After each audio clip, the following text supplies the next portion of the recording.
following information is from a naturopathic point of view. All information and views are intended for educational and informational purposes and do not replace the advice or care from your healthcare team. This is Tea Time with Dr. Danni, conversations for navigating holistic medicine and wellness. With your host, Dr. Danni, we provide a fun and insightful look at health and wellness with clear and concise information helping you to make educated and empowered decisions about your healthcare options and your health. Now, here's your host, Dr. Danielle McDuff. Hello, my lovelies. Welcome back to our regular Tea Timers. And if this is your first time here, we are so glad to have you with us. This is Season 1, Episode 4 of Tea Time with Dr. Danni. I'm your host, Dr. Danni. Grab your favorite cup of brew and join us in the parlor as we continue our discussion with Dr. Harriet Lemberger Schor on allopathic medicine or Western medicine.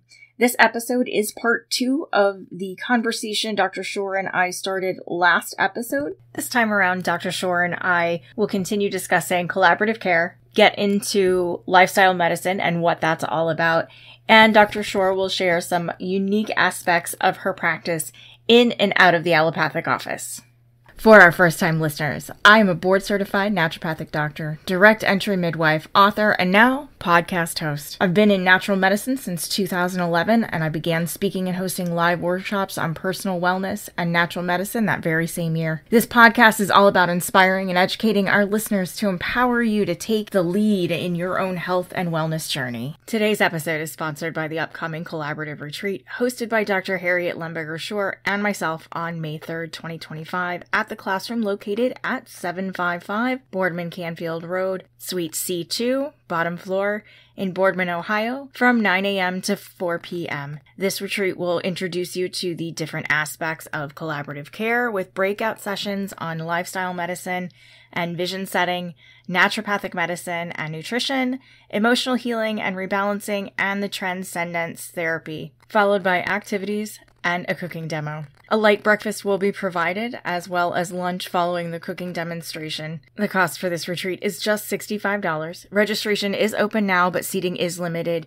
Registration closes on April 25th. Call 330-758-9567 or text Collab Retreat to 234-308-8289 to reserve your seat today. Did you know being proactive with your healthcare means more than just going in for checkups? While checkups give you the opportunity to reflect on how you're feeling, practicing observation of your personal wellness provides you the opportunity to formulate the questions that you need to ask to be proactive in finding the right solutions for your particular situation. Our guest today, Dr. Harriet Lemberger Schor, is a board-certified family medicine physician, a fellow of the American Academy of Family Physicians. She's also board-certified in lifestyle medicine, a certified life mastery life coach, and a transcendence facilitator. So grab your favorite cup of brew and settle in. Let's get back to the conversation. I thought it would be fun for us to kind of talk about some of the conceptions and misconceptions of each other's respective disciplines. You know, we talked a little bit about this earlier about like alternative medicine versus complementary. So I thought it would be interesting for us to give an account of what we believe the other's discipline entails. And then for our listeners, we can kind of rectify some of those misconceptions within ourselves, and then maybe stuff that's even, you know, misconceptions that are pretty popular. So maybe we'll get into like things that you've heard about naturopathy or I've heard people say about naturopathy and vice versa. Sound good? Okay. Yep. All right. Awesome. So you and I are both doctors, obviously, different disciplines. Talk with me about what your understanding of naturopathic medicine is. So my understanding of naturopathic medicine, how it differs from allopathic medicine, is that testing that we would do in allopathy, such as drawing blood work, sending people for any kind of imaging, MRIs, CAT scans, X-rays, procedures, maybe some kind of endoscopy or what have you. And then with the treatment being overwhelmingly surgery or medication. Naturopathic medicine probably doesn't employ a lot of this at all.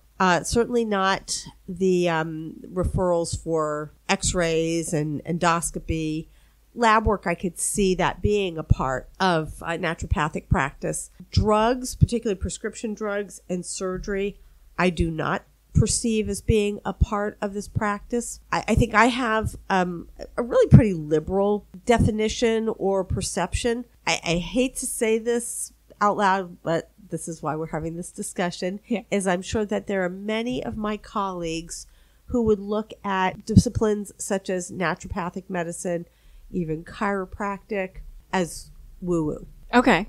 And that is something I've heard. Yeah. Interesting.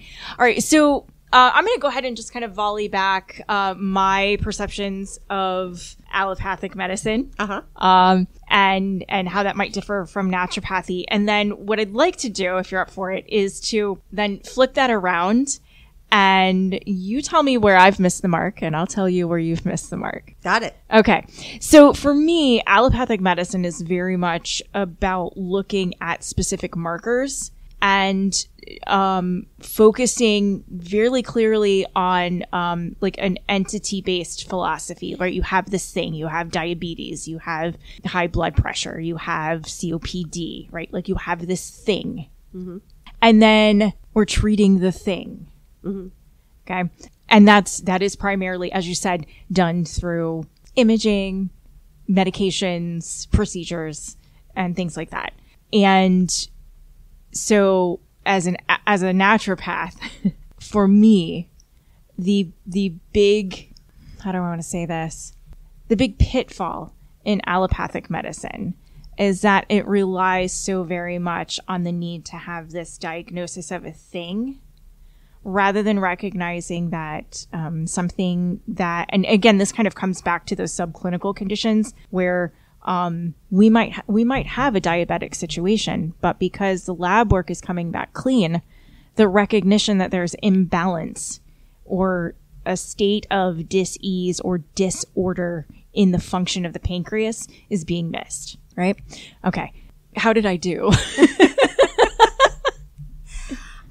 I think you did pretty well. The one comment I would probably make, which I guess I was a little surprised to not hear, is that I do feel that disciplines such as naturopathy do a much better job of treating the whole patient versus allopathy that addresses the condition. I was saving that for my rebuttal to your comments. I guess I beat you to it. Sorry. Yeah. Well, yeah. And I am also coming at it, as we've kind of alluded to, I'm coming at it from a not very traditional allopathic perspective.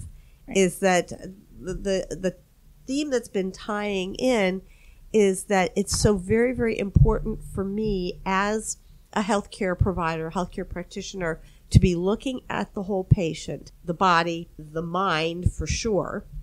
And I even do bring in spiritual aspects, which when I float those by the patients is something to consider.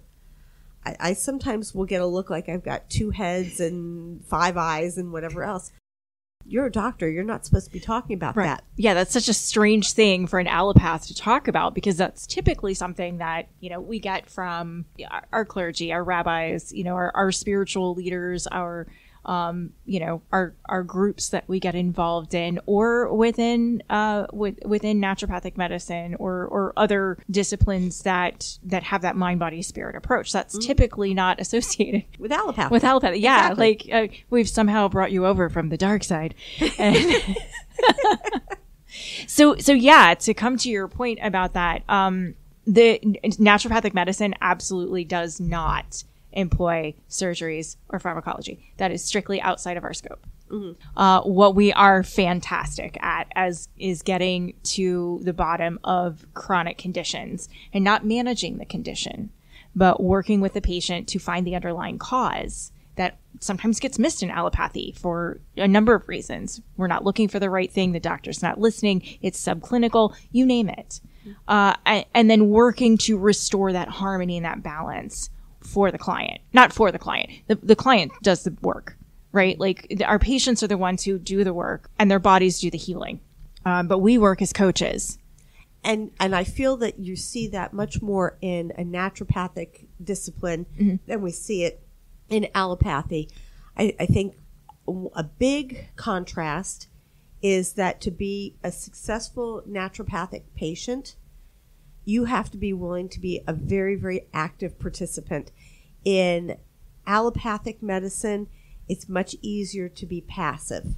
Yeah, I would agree. Yeah, I think that our stint with allopathic medicine as the medicine, and I say that with air quotes because the interesting thing about the term we used earlier, alternative, is that naturopathic medicine and Ayurvedic medicine and traditional Chinese medicine is so much older than allopathic medicine. Allopathy's only been around like 250 years. Right. And yet all these other things are the alternative to allopathic medicine. Exactly. It's interesting. Yeah. So I want to encourage our listeners out there to reclaim these disciplines and stop calling them alternatives. I think complementary is a great word. We're talking about collaborative care. And so the members of your team should be complementing each other in that way. So I think that's a great phrase to maybe replace that word alternative with. So when we talk about, active versus passive, it's become very easy within allopathic medicine to just go in and get a pill for every ill. And this is something that even within like the natural realms, I speak against a lot because we have this whole nutraceutical community that has, again, a pill for every ill, and it's supposed to be, all natural and, a great alternative, and you don't need the medication. And it is just as dangerous if misused. And maybe more so. Because nutraceuticals are not as well regulated as your pharmaceuticals are. Well, that aside, what we also don't have in that is a very clear understanding of how those are used.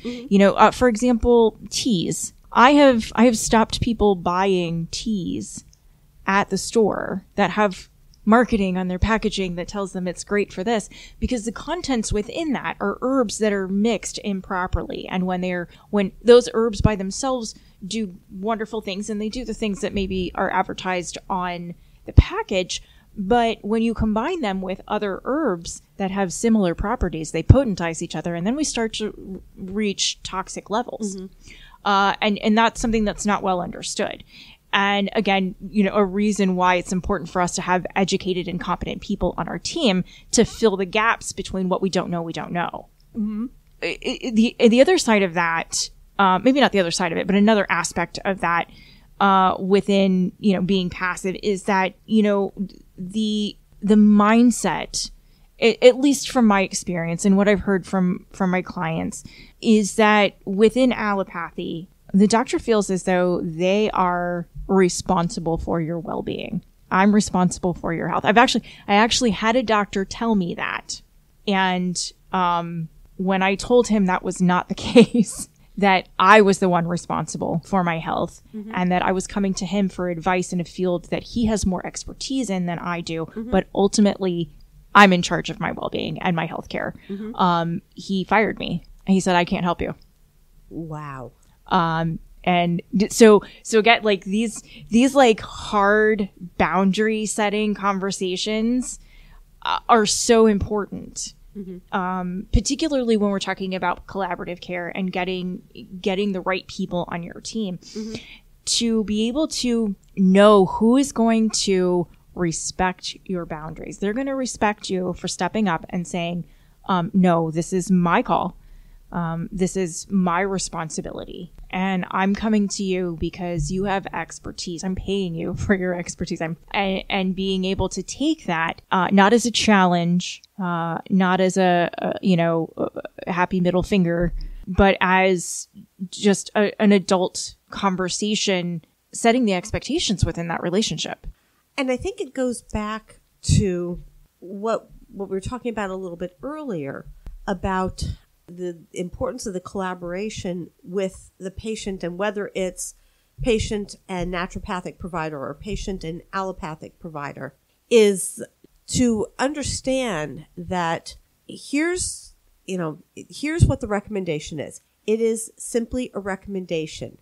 Now, where the recommendation may lie on the spectrum will become clear as everything is laid out, is that there are some times that I'll make a recommendation, and I may say to the patient, yeah, you could try this, or, here's an alternative, and that could be just as effective. Doing nothing is always an option. Sure. And I've had patients that have said to me, well, after you've laid everything out, I've opted not to proceed with so on. So then the next step is that, so if the patient has decided not to pursue testing or drugs, you can't just leave them hanging. So it's like, what can we do to bridge the gap? Is it something that the allopathic provider can do? Right. Or is that become a call out to a naturopathic provider or a chiropractic provider? Yeah, that's a great point. And I think that's the core of collaborative care right there, is that, okay, look, my patient is not on board with any of these options. What are the options I don't know are available, and who do I need to send them to? Yes. And that's, so I've said so many times to other naturopaths, like the competition that I see with allopaths, kind of that good old boys club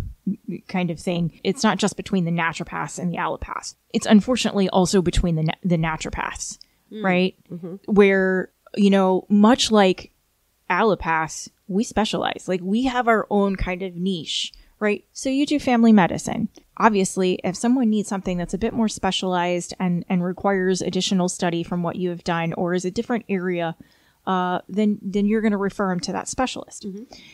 We see that also within naturopathy, where you might have someone who is, you have a naturopath who specializes in nutrition, and that's their main go-to tool. I would say most of us do that because that's like the baseline of fuel that we run on as human beings. But that's their thing. You have homeopaths who are in fact naturopathic doctors who went on for additional training in homeopathy. Mm-hmm. And there's an appropriate time for that. There are naturopaths who do just energy work, right? There are naturopaths who focus on herbology. There are naturopaths who focus on essential oils. Right? Like there's like all of these tools that we can have in our toolboxes. And most people, once they go through their general education, will also then like pick something that really speaks to them and incorporate that. And that is like the main tool in their toolbox. Mm-hmm. And so being able to interrefer between naturopaths, it would be great. Mm-hmm. But being able to interrefer with different disciplines, right, outside of naturopathy, I think is far more important, because there's almost been this energy of us against them. Like you said earlier, they're an alternative to me, right? So there's this air of competition there. Mm-hmm. And so for us to sit down and say, okay, as a naturopath, I have this client, we've done all of these things. All of my testing is coming up clean. I'm showing a little bit of weakness in the kidneys, and they're showing signs of kidney stones. Let's rule that out. Right. I can't do that. Right. Right? I need to send you to an allopath to order that test. Yep. And get that testing done so that we can rule it out. Mm-hmm. Right? So many things like that, where like we might detect something and we say, okay, we need to rule this out. Mm-hmm. And so that collaboration between allopath and naturopath would be of so much benefit to the patient, because we're providing more information rather than making them fight with their physician to try and get this test, right? Mm-hmm. So maybe where the disconnect is in us having those conversations as practitioners and saying, look, this is what I'm finding. Would really like to rule this out. Are you willing to do that test? Mm-hmm. Right? Even if your initial assessment doesn't point you in that direction at the patient's request, and because of these findings, are you willing to do that test? Mm-hmm. And vice versa. What would be a scenario like that for you as an allopath? I think I gave an example. I don't know if I gave the specific example earlier. So I had a patient of mine, years and years and years of chronic headaches, and it was a process where we really had to peel back a lot of layers. So came down to a couple things. Number one is that there was a lot of neck and shoulder issues. She had been seeing a chiropractor who finally, and this is somebody that I had seen few and far between, and the chiropractor finally pointed her in my direction and said, this patient needs an MRI. So I did my own assessment now, knowing the patient, as well as I do. And again, also knowing the pathology and so on and so forth, the MRI was an absolutely appropriate study to pursue. So, and then I had gathered up some additional information that the patient admitted nobody had asked her, which kind of surprised me a little bit from a chiropractic standpoint. I asked her about trauma, and I ask a lot of my patients about trauma. Yeah. Now, are you talking physical trauma, emotional trauma, all of the above? All of the above. Okay. That's something that's very much overlooked across the board. Mm-hmm. I mean, from a naturopathic standpoint, unless you have a naturopath who is truly holistic, mind, body, spirit. Naturopathy is not synonymous with holistic. You have to practice holistically. And that's true with allopathy. Yeah. And the problem with allopathic training is that the overwhelming majority of the training is on the body. Mm-hmm. You get enough training on the mind to be able to manage psychiatric conditions. Rarely are the two tied in together. And then adding in the spiritual component, as I mentioned earlier, as an allopathic provider, we get no training in the spiritual component. We get no training in any kind of energy work. Yeah. And as I've gone through my 35-year career, I now see that that's a pretty big mistake. Yeah. All right. That's a great point. That was such a great exchange. Again, I want to encourage our listeners on YouTube to leave your thoughts and feedback on this segment in the comments, and we'll start a discussion there. Okay. So those are some awesome points. Let's maybe break it down a little more succinctly, especially for our colleagues out there listening. What would be an ideal situation for interdiscipline collaboration? What would be something that you see in a patient that you're like, you know what, naturopathic care might be good for this. This might be a good addition to the team. So an example that speaks to me is that if I've had a patient that's come in, we'll use abdominal pain as a good example. The vast majority of the time when people are coming in to be evaluated for something like abdominal pain or musculoskeletal pain, the expectation is that something structural is going to be identified, and then recommendations on how to treat it or fix it are going to be made. It's not unusual. In fact, I would probably say that probably a good third of the time, we're not finding anything structurally that's out of line to suggest the symptoms. So then you turn to the functional standpoint, and that opens up a whole can of worms, because if this is functional, what's creating the dysfunction? That's where I would probably be inclined to refer to a naturopathic provider. Excellent. I would say that is probably the number one reason people come to me after seeing an allopath, is that they're not getting the answers that they need, and they're trying to figure out what's going on. Mm-hmm. Right. So for me as a naturopath, I would say the number one thing, an ideal situation of someone that I need to refer to an allopath, would be someone who comes in and we have clear indication that there's something going on, that it might be this thing, but it might be that thing. And in order to determine which one we're working with so that we can give appropriate recommendations, we need to get an imaging, or we need to get testing to see what's going on with that testing that as a naturopath, I can't provide. There's testing that I do in my office that gives me a lot of information, but there's also a lot of testing out there, imaging in particular, right, that is outside of my scope. I can't order it. I could order it, but the patient has to pay out of pocket. Right. So in order for them to utilize their insurance to cover that cost, it has to go through an allopath. Yeah. That was a really just amazing back and forth. I love the banter. I want to go ahead and we're going to move on to something that I know has been a big feather in your cap for you, like a huge achievement for you. Your face just lights up when you know we're going to talk about it. And that's lifestyle medicine. So we're going to jump into that. But first, we have to take a quick break. When we get back, Dr. Schor and I will be talking about lifestyle medicine and continuing our conversation on interdiscipline collaboration. So grab your favorite cup of brew and meet us back here in the parlor. We'll be right back. You're listening to Tea Time with Dr. Danni, conversations for navigating holistic medicine and wellness. Stay tuned. We'll be right back after the break. Are you a woman between the ages of 28 and 45 and have trouble concentrating, experience excessive fatigue, brain fog, have difficulty connecting with the people in your life, or just feel overwhelmed all the time?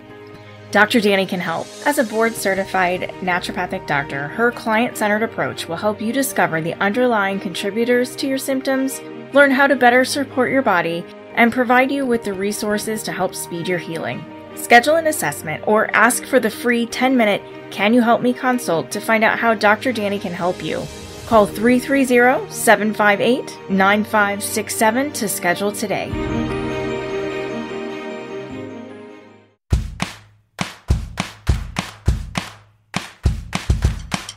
Life can be full of challenges. Sometimes they can be overwhelming, leaving you feeling lost or unsure what to do next. They can even batter your self-confidence. Let Reverend Joe Thornton help you.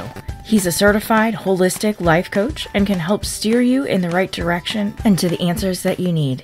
Joe will work with you in one-on-one sessions, whether you're feeling anxious about the world or looking for a career change, dealing with relationship issues, or just the day-to-day challenges we all face. Don't let yourself feel overwhelmed and unsure. Joe can help you identify challenges that may be blocking your progress to the life and happiness that you desire. He's helped many people overcome their hurdles. Let him help you too. Go to www.greatconjunction.org for more information and to schedule your appointment. It's time to be happy.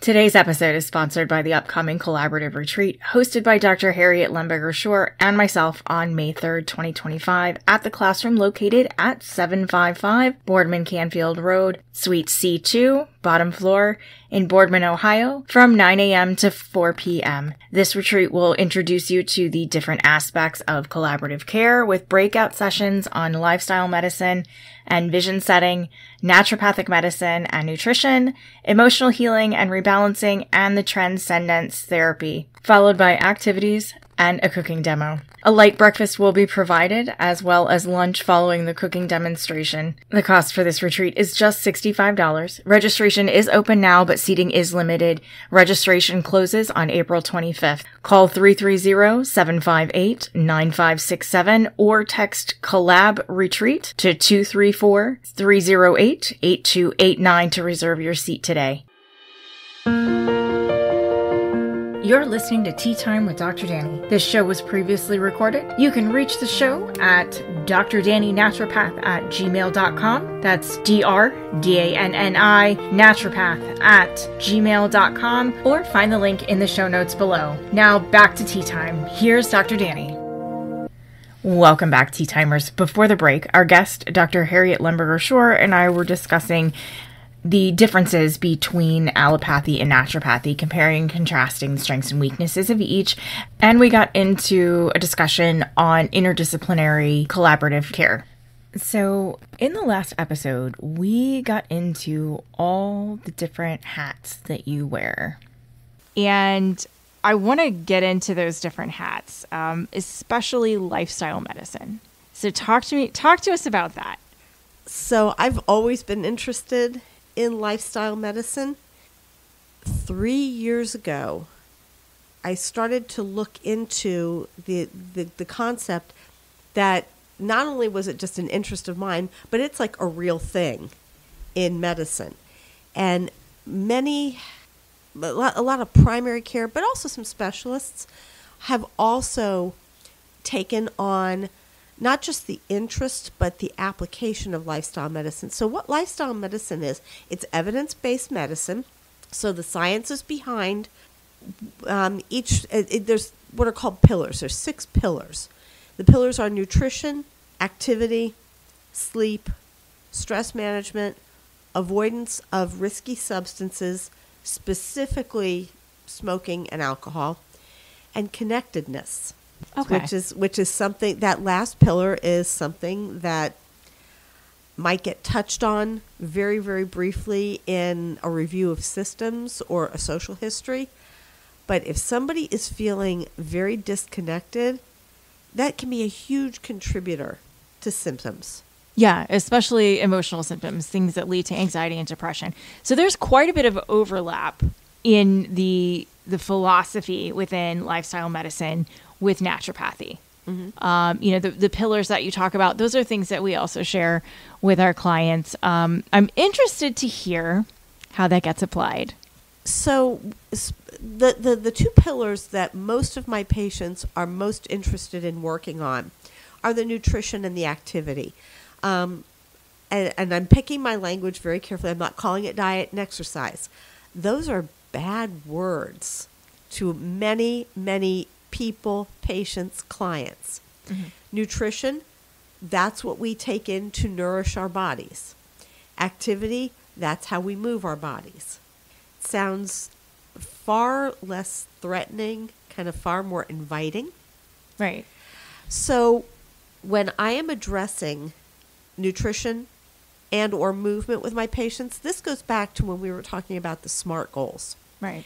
Is that I will have the patients identify, all right, so of these different areas, what is the area that is either of most concern to you or the area that you want to work on the most?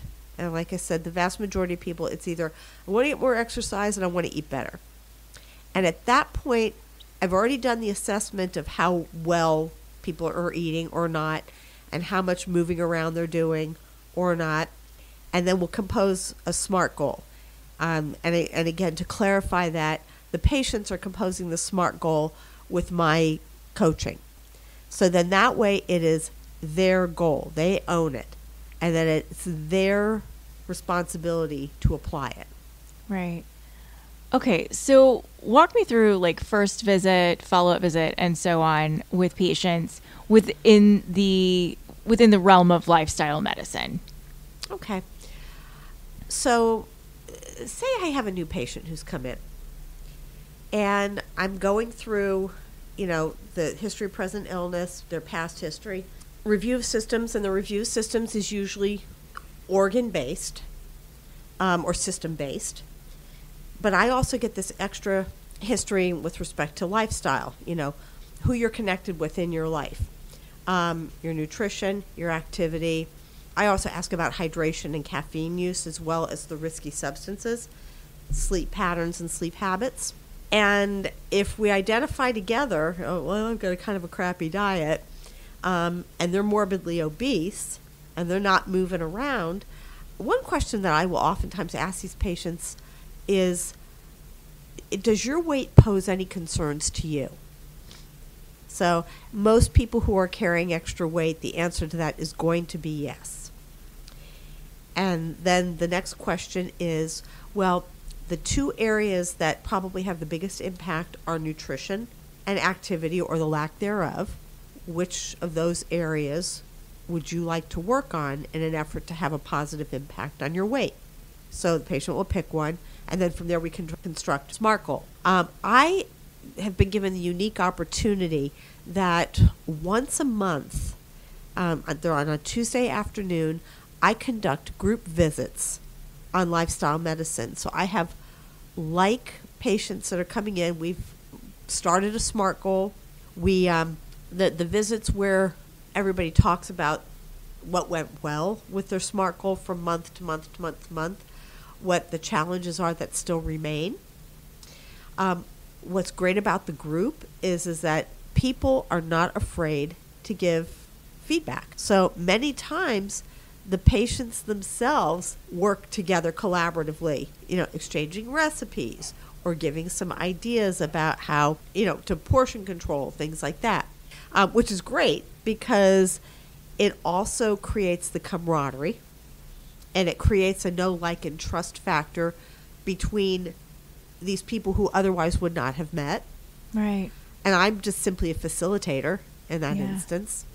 So you've created a community there. Yes. Yeah. I have about 3 patients who come to the groups every single month, in large part because of the community that's been created. So, and this morning before coming here, I do facilitating for my Transcendence, which is a conscious body movement modality.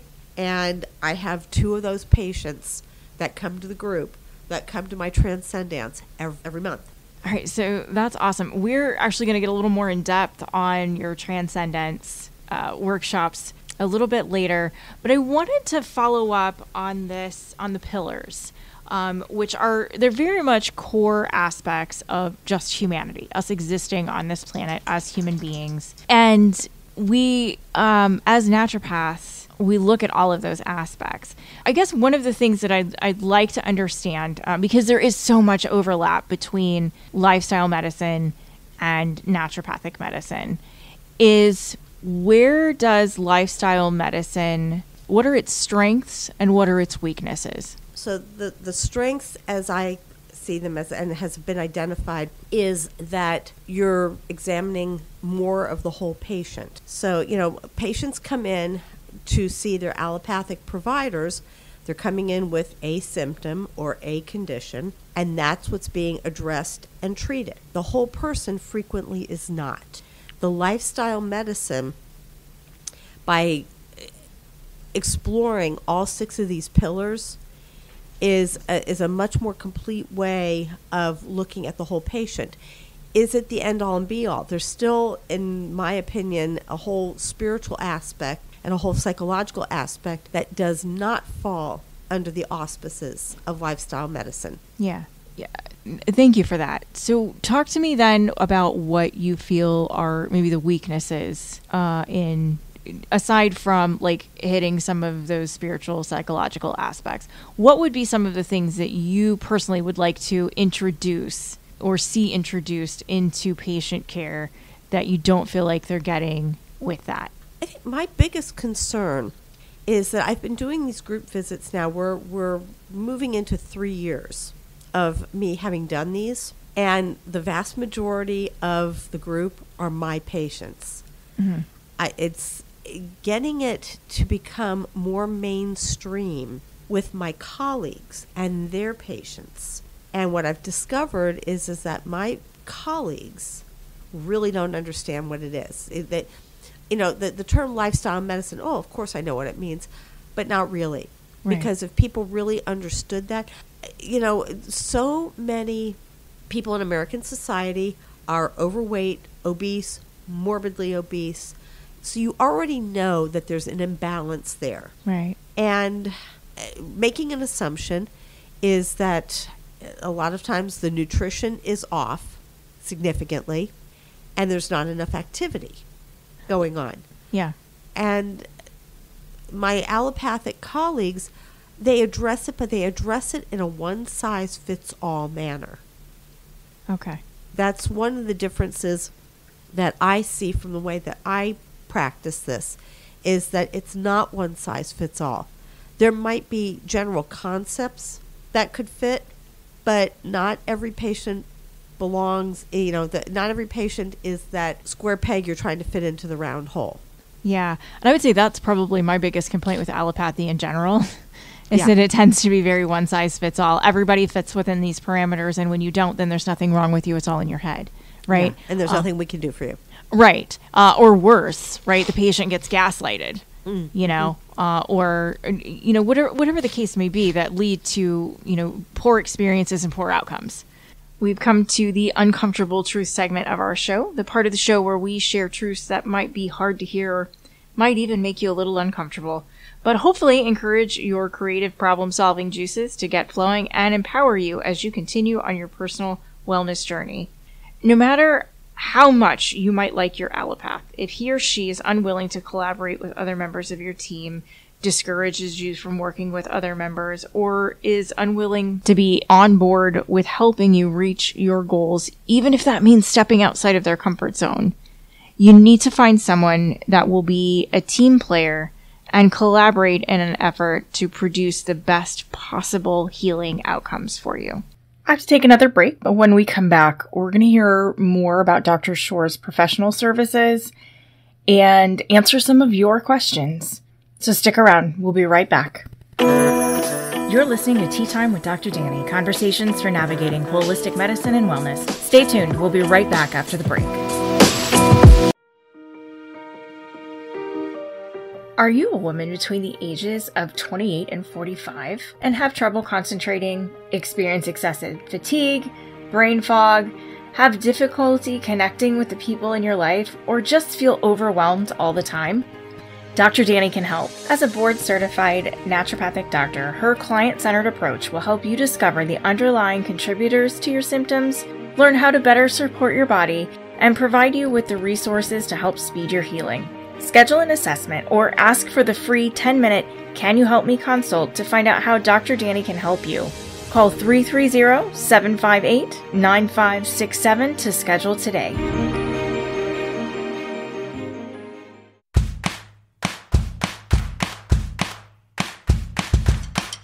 Life can be full of challenges. Sometimes they can be overwhelming, leaving you feeling lost or unsure what to do next. They can even batter your self-confidence. Let Reverend Joe Thornton help you. He's a certified holistic life coach and can help steer you in the right direction and to the answers that you need. Joe will work with you in one-on-one sessions, whether you're feeling anxious about the world or looking for a career change, dealing with relationship issues, or just the day-to-day challenges we all face. Don't let yourself feel overwhelmed and unsure. Joe can help you identify challenges that may be blocking your progress to the life and happiness that you desire.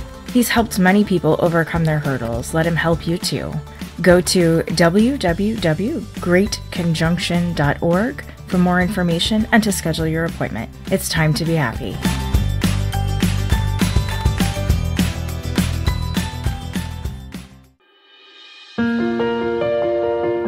You're listening to Tea Time with Dr. Danni. This show was previously recorded. You can reach the show at drdannynaturopath@gmail.com. That's DRDANNI naturopath@gmail.com, or find the link in the show notes below. Now back to Tea Time. Here's Dr. Danni. Welcome back, Tea Timers. Before the break, we were talking with Dr. Harriet Lemberger Schor about her practice of lifestyle medicine. Dr. Schor, your CV is just full of all sorts of things, as we've mentioned multiple times in the show. Will you talk to us a little bit about transcendence? And we touched on that in the last segment, but talk to us about what that is. What are some of the benefits that you've seen come from participating in these sessions? So, transcendence is known as a conscious body movement modality. It was created by a woman named Jennifer Joy Jimenez, who her start was as a professional dancer, and then she shifted away from all of that to become a health and wellness expert. So she created Transcendence. And what Transcendence does in a nutshell is that it takes the mindfulness of yoga off of the mat. It infuses it with music, powerful music, and free-form movement, or free-form dance. And there are several stages. And what it leads up to is that there's kind of a warm-up stage. Then you get to stages in the middle. The idea being is that you release what does not serve you, either in the form of physical stress or tension, mental or emotional stress or tension.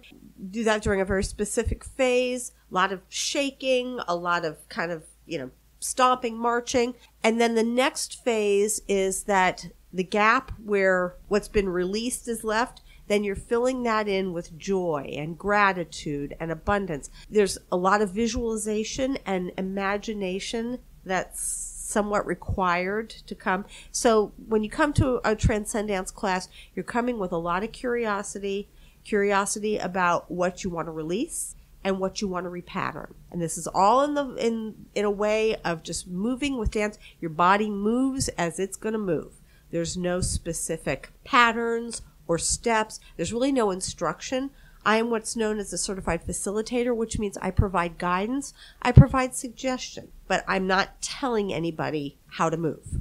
Okay. So talk to us about what the benefits of this particular modality are. So I'm going to give a very, very specific example. A couple months ago, I went through a facilitator training, and this was online, and I was paired with a gal who was literally flat on her back because her back, the middle and low part of her back, were really tight and really hurting her. We were demonstrating the dance of shift, which is the dance of release.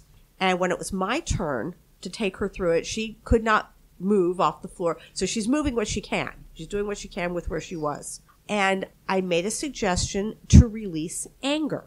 We're going through the rest of the stage. All of a sudden, as we're getting ready to give feedback to one another, She sits up and she's in tears.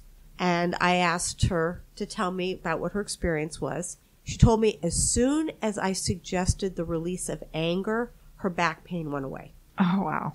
So that's a very, very specific example that I was privileged to witness firsthand. Yeah. So the benefit is that when you're using your mind and you allow spirit to come through you and you're very intentional about what it is you want to release.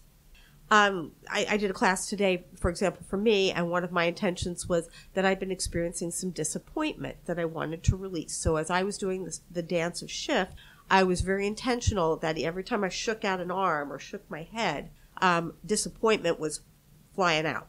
And then when the next phase came in, the next stage came in, and I wanted to bring that in with gratitude.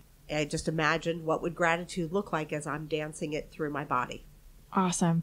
So there are so many different ways of working through emotional stagnancy, buildup, Yes. binding. You know, we talk to people about journaling. We talk to them about, exercise. We talk to them about all these different types of things to do to help them release whatever they might be holding on to emotionally that's no longer serving them. Right. Clearly, this is another one of those modalities. Mm-hmm. So talk to me about the people who would be ideal for this particular modality. Everybody. We say that, I can see how this would benefit everyone. Who is going to be most likely to come to your class? The people who are open-minded and are willing to give the modality a try. Okay. What comes to mind for me is that maybe people who have tried journaling and don't feel like that's right for them. This might be a great alternative for them rather than having to physically put it into words, actually getting in. Because with movement can, what most certainly can create release. And then movement, once the release has taken place and you've literally discarded it into the imaginary bonfire that's in front of you, it is very important to remember that what's been released needs to be replaced. And you get to decide what you're going to replace it with. Yeah. So that's a great opportunity then to bring in gratitudes and bring in positive thought. Joy, vitality, love, abundance. So at the very beginning of Transcendence, the first stage, folks are encouraged to set an intention. What is it that they want to release? And what is it that they want to replenish? And I provide the key words that people can use, because a lot of people are like, well, I don't know what I want to release. I don't know what so I'll provide the key words. And then I encourage people, use the wording that resonates with you. Okay. So you and I did a little demo of this not long ago, and it was incredibly powerful. And we didn't even go through all of the stages. Correct. We only went through maybe about half of them. Correct. And I have to say that nothing happened that I didn't expect. And I think that's just because I've already experienced a lot of this kind of work, this kind of emotional cleansing and healing kind of work. But for people who have never experienced that, can you talk to them a little bit about what to expect after a session? What are some of the things that maybe they need to do for aftercare after attending a session? So I'm going to actually take you back to the beginning of a Transcendence session. This is very important. There are 8 agreements that are provided to participants. They're very, very important, and this sets the stage. One agreement is that all body types, all body participations. If you can't stand during the class and it's more comfortable for you to sit in a chair or to be on a couch or a bed, that's where you are supposed to be. Emotions will bubble up. Yes, There's no two ways about it. If people understand that going in, that emotions are going to bubble up and they need to be released, whatever that release looks like, if it's just simply the physical release of shaking or tapping or hopping, that's one thing. But sometimes making noise, screaming, crying, shouting, singing, whatever that looks like for any given individual, highly encouraged. So that is part of the process, is that verbalizing as well as the physical movement is key to completing that release. So that's done before you even get in. So then people kind of know what to expect going into it. After a transcendence, if it was a very powerful experience, then people are advised to integrate. Is that if you don't have to be anywhere, do anything, just sit. Or in the last stage is the stage of stillness, where you're just being in the stillness. If you need more stillness after the stage of stillness, that's what your body is calling for. That's what you do. Listen, you do. You listen to your body. Spirit is going to give you cues on what your body needs. Yeah. I think that's really important after any kind of emotional release for any kind of modality. I say the same thing to my clients when they come in for, let's say, guided tapping or anything that gets into really dealing with emotional, I want to say baggage, but I don't really feel like that's the right word. Just emotional wounds that haven't been healed. Right. And starting that healing process. So that is fantastic. I want to get in and just briefly talk about your life coaching hat that you wear. Tell us a little bit about that. So I became a certified life coach in 2022. I went through a program known as the Brave Thinking Institute. They had 2 levels of mastery. The first level, kind of the beginner level, is Dream Builder coaching. And then the next level is what's known as Life Mastery Consulting. It allows people to go deeper into what they want. And the premise of coaching is allowing people through a curriculum, through a structured curriculum and mentorship, to create a life that they would love to live. Many people are under the impression that conditions, circumstances, and situations mold and guide the lives that we live. That's not so.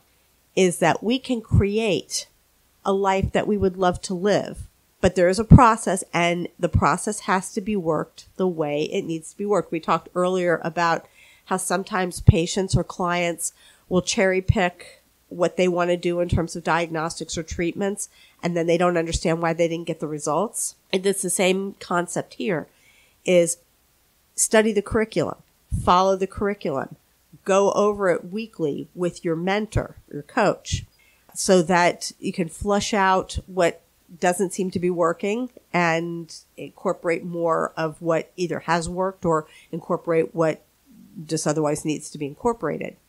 It's a process. Each segment is about 3 to 6 months long. It's rare that people get exactly where they want to be in 3 to 6 months. But when many people are starting on the ground floor, 3 to 6 months, you can have a quantum leap. That's what drew me to wanting to become a coach. And again, it goes back to my feeling about the empowerment of people. All right. That was some awesome information. Thank you for that. We have a couple of listener questions. So RP Dodger says, my biggest challenge with my family doc is getting him to work with me to get off of medications that have really bad side effects for me. I don't want to be on medication. How do I get him to work with me to get off of these drugs? Not switch to another one, but eliminate them. What would you say to him? So the first question that I would ask, and more likely than not, many practitioners do not get a lifestyle history. So many issues can be addressed simply through lifestyle medicine alone. One example is gentlemen who come in with erectile dysfunction. If you don't make inquiry about age, other review of systems that could suggest underlying diabetes, underlying low testosterone, do these folks smoke? Mm-hmm. So many of my patients who come in and immediately they're asking for Viagra, and I get a lifestyle history, I'm a meanie. And I will say, and again, this is a little bit of a diversion from what this question is, but I will highly recommend you need to work on the lifestyle. It will set up a SMART goal to work on the lifestyle, which would include quitting smoking. We'll reevaluate it, because more likely than not is that if you do the lifestyle changes, the symptoms are going to get better. So extrapolating this to this question is that I think lifestyle medicine would be the place to start. And then you come up with an agreement with your physician. All right, you want off the medications, and we haven't necessarily pursued all of the lifestyle avenues. What are you willing to do lifestyle, nutrition, movement, stress management, put together a SMART goal, and then find a time to reevaluate that. In that, and in a kind of an exchange for that, maybe have the patient cut the medication in half. And if there's enough benefit, the side effects are less, and the lifestyle habit changes are in place, then maybe inquire about, okay, we're on the right track with this. Is it okay to cross the finish line and get rid of the medication altogether? If your family doctor won't work with you on that, then you may just need to find a different practitioner, because every patient deserves the right and the respect to be able to create a partnership with their family doctor. And if you perceive that the partnership is not there, then it's not there, and it's probably not going to be there. Actually, that would have been my first thing.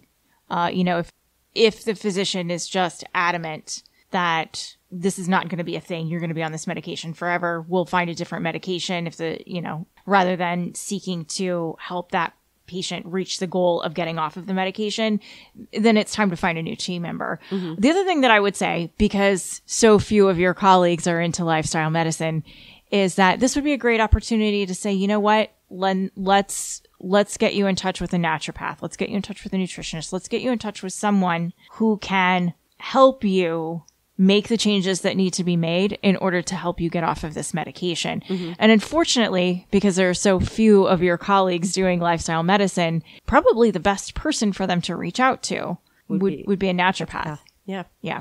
Agreed. Jamie, 146, asked, is it possible to get my doctor, a DO, to communicate directly with my naturopath? And if so, what's the best way to accomplish this? So I'm going to let you take this one first from an allopathic perspective. Like, what would be a good way to approach you to say, I want you to communicate with this other member of my team so that, we can really be a team?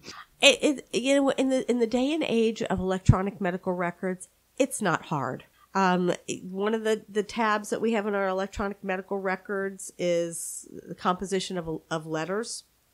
My request for my patients is please have the contact information of your naturopathic provider, so that if either I'm doing the letter or if I have a representative who is doing the letter, to get the contact information in there. And typically it's as easy as saying, so-and-so was seen by me, blah. I understand that this patient is also under your care. We talked about A. My recommendations based on this information are B, C, D, and E. Basically just wanted to keep you in the loop, but if you have any questions or concerns, feel free to contact me. Excellent. So that's a great approach to that. Would you say that that is typical within your field, or is that something a little more unique to your practice? Probably more unique to my practice. That being said, is that one day a week, I spend a day at a residency program teaching students and residents on how to practice their medicine. And one of the things that I emphasize to the residents is that if there needs to be communication and collaboration, and I usually recommend, so before you close out that chart, just do what you have to do. If you're going to make a referral and you feel like there needs to be more context, fill out your referral the way you're supposed to do it in your electronic medical record. And then there's a place where you can send additional messages to the referral source. And then you just copy and paste what you put in the referral. What's nice about that area is that if it's somebody who needs to be seen a little bit more urgently, you can make this of high importance, urgent matter, whatever else. If it's really, really urgent, then you have to pick up the phone and call. Yeah. So how does that method translate when you're working with another practitioner, for example, a naturopath? Most of us don't use electronic records. I'm just going to be real with you there. Like typically we don't. Well, so that's where going in, you go into the tab where you compose a letter. Mm-hmm. It probably will take 5 minutes or less to compose a well thought out letter. It gets printed off, it gets signed, and whatever the doctor's or practitioner's representative sends it off to the naturopath. Okay. So this isn't a difficult process for anyone in your field. It's really not. Okay. I'm going to ask the $1 million question. Okay. What do you think is the biggest hurdle for naturopaths in making that connection? If I'm going to just be very generic about it, unfortunately, in the allopathic and osteopathic world, many, and especially if folks are old school, that the newer physicians and what have you coming up are a little bit better about this. But if you've got your old school docs that me Allopath, every other modality, like me Tarzan, you Jane kind of thing. Yeah, like they're top of the food chain. Yeah, I know your listeners cannot see that I've got one hand all the way up and the other hand all the way down. With that kind of bias, that's going to be the biggest hurdle. Okay. So again, now we have a situation where maybe we need to reconsider whether or not that person is a good fit for the team. Correct. Yeah. Excellent. I think everything that you said there, as far as like getting the physician to communicate, I think those are really good things. And it's important for the listeners to know that this is not a difficult thing for them to do. That, if their MD, DO, whoever their allopath is simply just not doing it, that's a very clear indication of where that person feels that they are on that team, or where they're not team players. Yeah. Yeah. I think that's a very good assessment. Yeah. All right. That's the end of our listener questions, but what are some of the common questions that you get in your practice regarding like collaborative care? You said that you do have patients who come in who are, working with naturopaths or working with chiropractors. So what are some of the really common questions that you get from those patients as far as collaboration goes? Oftentimes, unless I have patients that have specifically been referred to me by their complementary practitioner, looking to rule in something, rule out something, order some imaging or what have you.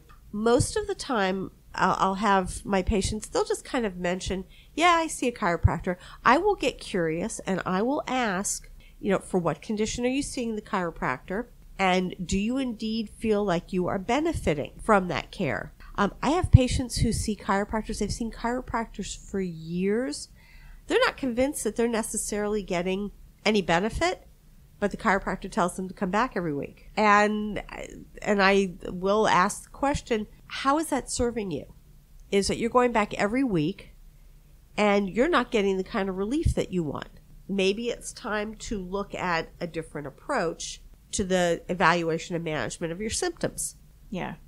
I think that's an important epiphany for people to have, that, yeah, I'm doing this and, the doctor says we'll come back, but do you have clear set goals? Are you assessing those goals and progress? And if that's not the case, then yeah, maybe it's time to reevaluate or go back to that team member and say, hey, look, here's what I'm feeling. And I just need to get some clarity on what we're doing here. Like, what is the expected outcome? And the unfortunate thing in many, many disciplines is that there is not clear communication between the patients and the providers themselves. And I see this a lot with my specialty colleagues, is that they may document well what went on, but there isn't a lot of good verbal communication between the doctor or the provider and the patient and their family, whoever their support system is. Yeah. It's important to be able to, I document what the interaction is. So, if a patient and I are having a conversation about differential diagnosis, here's what the recommendation is. I document all that. And then I document what the patient's assessment and decision is. And then that way, the patient not only has heard it once, they've heard it twice, And what's nice about electronic medical records, they can go in and access their progress notes so they can see it written down if they so need to. That was great information. Thank you for sharing that. Unfortunately, we are almost out of time. So tell our listeners how they can find you. Okay, there's many ways that I can be found. So through the medical practice, I am with Bones and Core Mercy Health. I am at Hallen Medical Center. Phone number is 330-856-7702. For my coaching and my transcendence, I can be reached at drdreambuilder@gmail.com. Phone number is 330-501-7252. The website is mentoringandmovementasmedicine.com. And then on social media, I am on Facebook, Instagram as HSCHOR48, and LinkedIn. Excellent. And for those of you listening to the show, as always, we will have all this information in our show notes as well. Dr. Schor, thank you for being along for this wild ride today. It has been such a pleasure spending time with you and having this conversation. Is there anything that you would like to leave our listeners with? Listen to the still small voice that is within you. When you're seeking out medical care, you're seeking to get information, you're seeking to get answers, but if something does not instinctively feel right, it may not be right. And don't be afraid you don't necessarily need somebody who's going to tell you what you want to hear, but you need to have somebody who will indeed listen to you and confirm or refute with teamwork. Thank you. That actually ties right in with our moment of clarity today. And with that, we have come to our moment of clarity part of the show where I share thoughts designed to inspire you to think critically and empower you to take action. Don't be afraid to stand up for yourself with any of your providers. Call them out when necessary on poor behavior. You are the only person on your healthcare team who can set and maintain your healthy boundaries. Be respectful, be professional, and be direct. Also, be willing to find solutions. A good team member will discuss the issue with you and seek solutions given the opportunity. And if it's not possible to find a solution, be prepared to terminate that collaboration and find a new member. Today's episode is sponsored by the upcoming collaborative retreat hosted by Dr. Harriet Lemberger Schor and myself on May 3rd, 2025 at the classroom located at 755 Boardman Canfield Road, Suite C2, bottom floor, in Boardman, Ohio, from 9 a.m. to 4 p.m. This retreat will introduce you to the different aspects of collaborative care with breakout sessions on lifestyle medicine and vision setting, naturopathic medicine and nutrition, emotional healing and rebalancing, and the transcendence therapy, followed by activities and a cooking demo. A light breakfast will be provided, as well as lunch following the cooking demonstration. The cost for this retreat is just $65. Registration is open now, but seating is limited.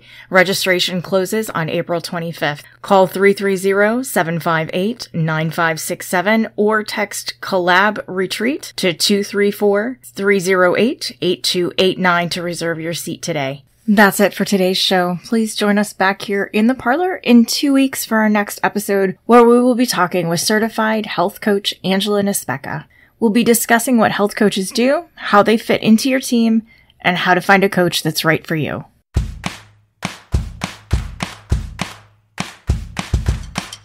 Life can be full of challenges. Sometimes they can be overwhelming, leaving you feeling lost or unsure what to do next. They can even batter your self-confidence. Let Reverend Joe Thornton help you. He's a certified holistic life coach and can help steer you in the right direction and to the answers that you need. Joe will work with you in one-on-one sessions, whether you're feeling anxious about the world or looking for a career change, dealing with relationship issues, or just the day-to-day challenges we all face. Don't let yourself feel overwhelmed and unsure. Joe can help you identify challenges that may be blocking your progress to the life and happiness that you desire. He's helped many people overcome their hurdles. Let him help you too.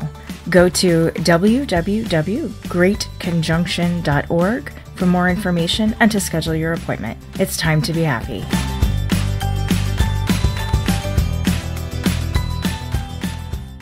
You can get more information on me, Dr. Danielle McDuff, at www.drdannynaturopath.com, including upcoming workshops and speaking dates on the Education tab. You can also purchase swag and books at the website at www.drdannynaturopath.com/shop. Go to www.musslerchiropractic.com to book an appointment with me or any of our providers, or call 330-758-9567. You can find me on Facebook and Instagram under the handle at Phoenix Dr. Danni. That's PhoenixDRDANNI. And join the Tea Time Facebook group at Tea Time with Dr. Danni on Facebook. Or check the show notes for all the links and contact information. That's my time for today. Until next time, my lovelies, remember, be kind to each other and be kind to yourselves.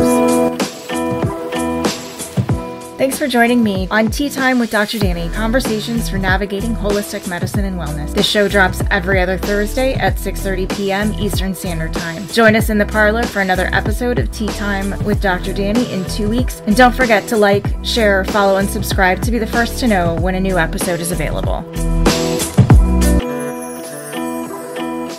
The information and views expressed in this show are from a naturopathic viewpoint, and the content is educational information regarding the topic discussed. The underlying cause of any condition for any person may have some overlap with the information provided in this show, but will always be more nuanced than any bit of general information and require you to dig deeper with your team to discover the full cause for you as an individual. The information in this show is not intended to diagnose or treat any ailments.